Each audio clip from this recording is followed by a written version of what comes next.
Bonjour et bienvenue au studio d'Investir D où j'ai le plaisir de recevoir Tristan Delafonché. Bonjour. Bonjour. Alors vous êtes directeur finance et patrimoine à la Matmut, c'est bien ça? Absolument. Et vous sortez tout juste de la main stage ici à Investir D où vous avez parlé patrimoine pour tous. Exactement. De quoi on parle quand on parle de patrimoine pour tous? On parle de deux mots importants que sont l'accessibilité et un peu l'universalité. Alors ça, c'est des grands mots, mais quand même pour vocation d'expliquer qu'aujourd'hui, il est capable de fournir un conseil patrimonial assez universel, quels que soient ses revenus, quel que soit son patrimoine et quel que soit son âge. Ce n'est pas simplement réservé à une élite financière ou à des gens qui ont beaucoup d'argent et qui peuvent se l'offrir.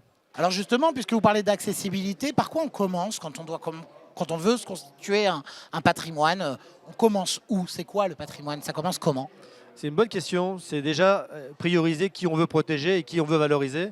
Donc généralement, ça commence déjà par soi-même. Et puis ensuite, plutôt ses proches. Et évidemment, ça passe par de la constitution d'épargne, par des lois d'accumulation. On en met un petit peu tous les mois.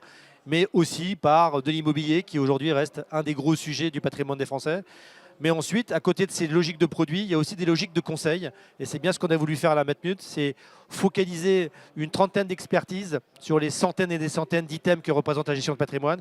Une trentaine d'expertises patrimoniales qui aujourd'hui sont vraiment des items qui intéressent le plus grand monde. Qu'est-ce que c'est ces items? C'est quoi les grandes thématiques du patrimoine? Immobilier? Non, alors retraite? là, vous parlez de produits. D'accord.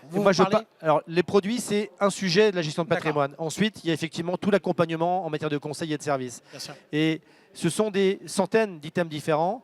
Nous, les items sur lesquels on a focalisé, c'est des items de vie, comme les sujets autour de la famille recomposée, comme protéger son conjoint, protéger ses enfants, assurer l'avenir et protéger ses parents, notamment avec des sujets comme le mandat de protection future. Et en fait, la gestion de patrimoine, c'est un élément assurantiel. C'est pour ça que ça va si bien finalement aux assureurs. Est-ce que c'est vraiment à la portée de tous de se constituer un patrimoine? Comment on fait quand on est jeune, qu'on a peu de revenus? Vous disiez c'est pas réservé à une élite. On a du mal à s'imaginer à 25, 30 ans, quand on commence la vie active, de se dire je vais me constituer un patrimoine. Alors, d'une manière générale, dans la vie, l'urgent est prioritaire sur l'important. Et ce qui est urgent dans un premier temps, c'est d'assurer le quotidien et le lendemain du quotidien. Mais lorsqu'on commence à monter un petit peu en salaire et en expérience et qu'on a assuré ce quotidien, je le disais tout à l'heure, par les lois d'accumulation, mais aussi par de la dette, on peut commencer à se constituer un patrimoine.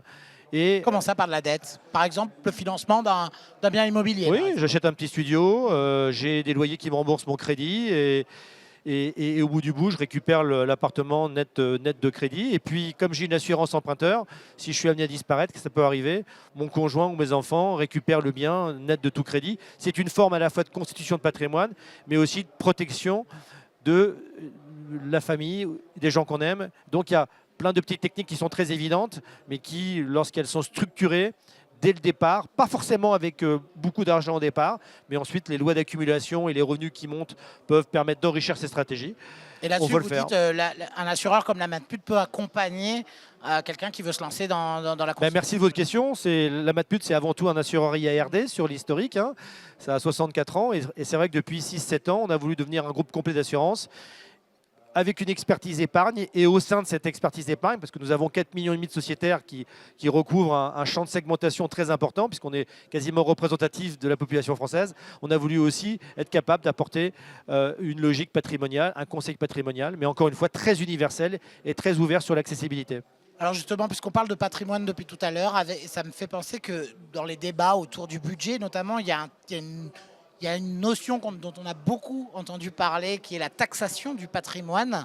Ça peut faire peur. Vous faites référence à l'épargne improductive, c'est ça? Par exemple, notamment. Est-ce que ça ne risque pas de rebuter les Français qui sont peu enclins à investir et donc à se constituer un patrimoine en tant que tel? Déjà, on nage dans une injonction paradoxale qui est d'un côté une législation ou une réglementation ou une directive européenne qui incite aujourd'hui à la capitalisation, notamment comme palliatif à la problématique des retraites, loi sur l'industrie verte, inclure du private equity dans les mandats de l'assurance vie, optimiser tout ce qui est investissement sur le long terme. Et de l'autre côté, on joue avec la fiscalité du particulier sur l'assurance vie. Donc on nage dans des injonctions paradoxales qui ne me paraissent pas raisonnables. Donc aujourd'hui... Qui sont un frein. Alors, l'investissement. oui, qui sont à l'infra. Puis aujourd'hui, puisqu'on parle précisément de l'assurance vie ou de l'épargne retraite vie, ça fait partie du patrimoine culturel, financier des Français, avec le livret A, avec l'immobilier. Et ce sont 3 piliers, à mon avis, qu'il ne faut surtout pas toucher. Donc, ouais, votre question elle est excellente parce que on nage dans la jonction paradoxale et il faut corriger ça. Merci beaucoup d'être venu nous voir au studio Investir D. C'est adorable de votre part. la Merci France. infiniment. Merci, au revoir.